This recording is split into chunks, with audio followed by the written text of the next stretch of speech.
We are still going through the book From the Founding of the City by Tatas Livius or Livy. The book is often referred to as the History of Rome. Now, I take this opportunity to request you to subscribe. That will give me a wider audience, and yeah, I'll really appreciate if you subscribe.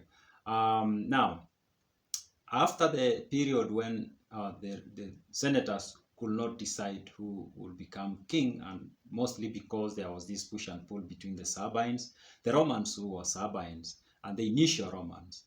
There were murmurs among the population that having these senators rule after every 5 days they change power was becoming too much to the people, and the people didn't like it. And they needed a solution. They needed to have one king and then forget about all this political drama that might have been going on.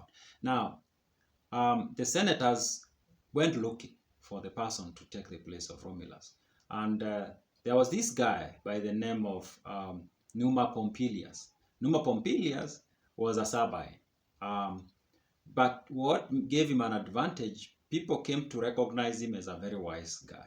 He was very wise, very learned, and there was even a story about him being, but this is now a later story, not when he was appointed, but later on, writers started saying that he was a student of Pythagoras, the guy who gave us the Pythagoras theorem, the guy from Samos. He was a guy from Samos, a Greek.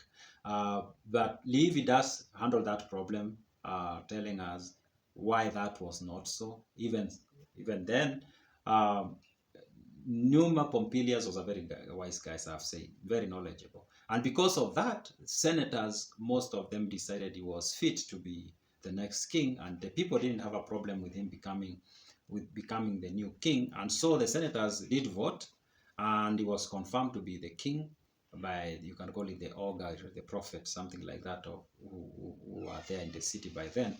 And he was sworn in as the new king. Now, regarding whether he was a student of Pythagoras, Livy tells us it's not possible, because he tells us that when Pythagoras was alive, it was like 100 years later, after Numa Pompilius had become king of Rome. He tells us there are other sources that makes it impossible that he was a student of Pythagoras. Pythagoras lived almost 100 years later, so it was not possible that he was. But there are historians who had over time come to say he was knowledgeable and wise because he was a student of Pythagoras. But Livy says it's not possible he was, but he was a very wise guy, very learned guy.